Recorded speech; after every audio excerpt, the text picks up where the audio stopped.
So I'm doing my taxes. Actually, I just got a call from my bookkeeper who had sent me this like massive bill and said, "Oh yeah, well, I never could figure out these zeros, and so it's 10 times more than it should be. Don't panic."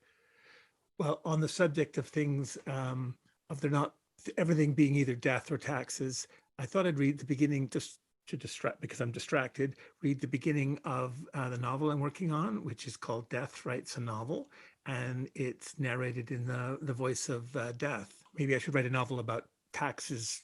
Writing a novel maybe that would be even gloomier. This is the prologue from "Death Writes a Novel."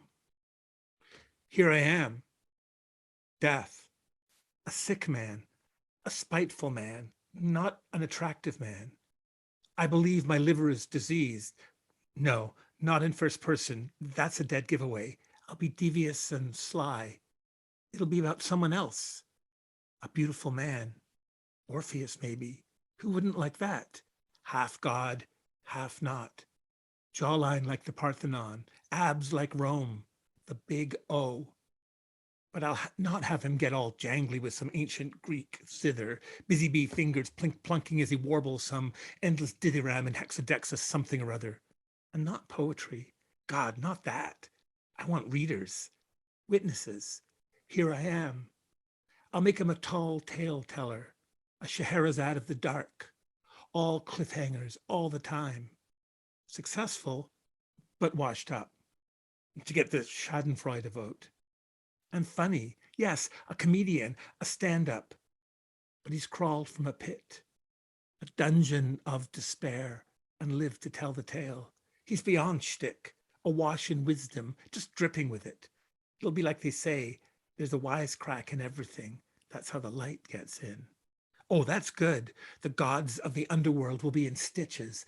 They could use some stitches. Why so glum, Hades? Turn that smile upside down. It's not you that's dead. And the fates, they could use a good laugh. Drop their shared eye, their life-snipping scissors, shake their ancient chicken skin keisters beneath their raggedy capes. And they'll relate. Who's been through more shit than the fates? They're the OG of shit. They invented shit. But this isn't real. It's a novel. So my comic has an arc. He was an Icarus. He fell. Now he's a schlub. He makes bad jokes. He avoids. He has to learn. Yes, people like books that are made from hard-won truths and soul-searching excavations. My guy, he deepens. Now I just have to write it. I'll borrow a bit from here, a bit from there, like a real novelist, like memory. But to be honest, I'm tired. Tired of death, tired of being death, tired of the gloomy underworld, even with acres of bright light and miles of green grass. It's the original one-way street. It's good to have a protagonist to do the work for me, to spritz what I'd like spritzed, to tell my story. I could use the positive PR. I'm the eschatological cod liver oil. Instead, I'll make death good for you and relatable. And just because I didn't do an MFA in writing doesn't mean I don't know how to tell a story.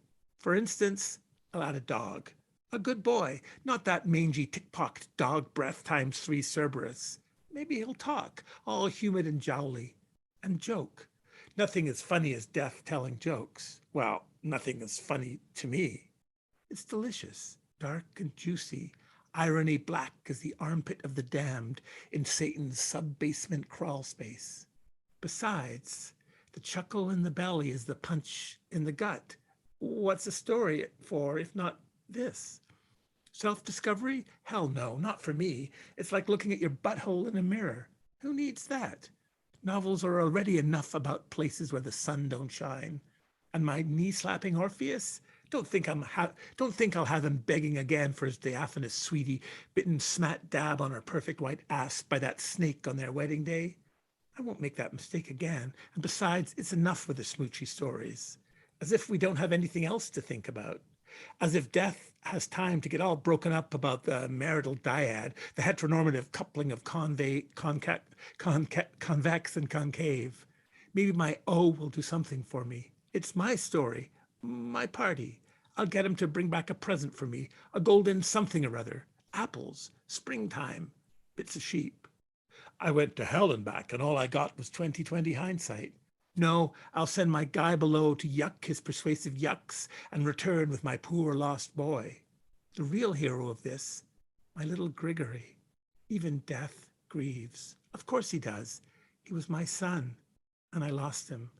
Death, who you'd think would have some control over this, who knows more than anyone what it's like to lose someone, to want them back. Here I am, son. I'm here. I've written this for you. I'll win some prizes. I'll wear a colorful scarf. There'll be this thick brick of paper with its story in it, and everyone will know. It'll be my Orpheus moment, but I won't look back. I am here, son. I am here.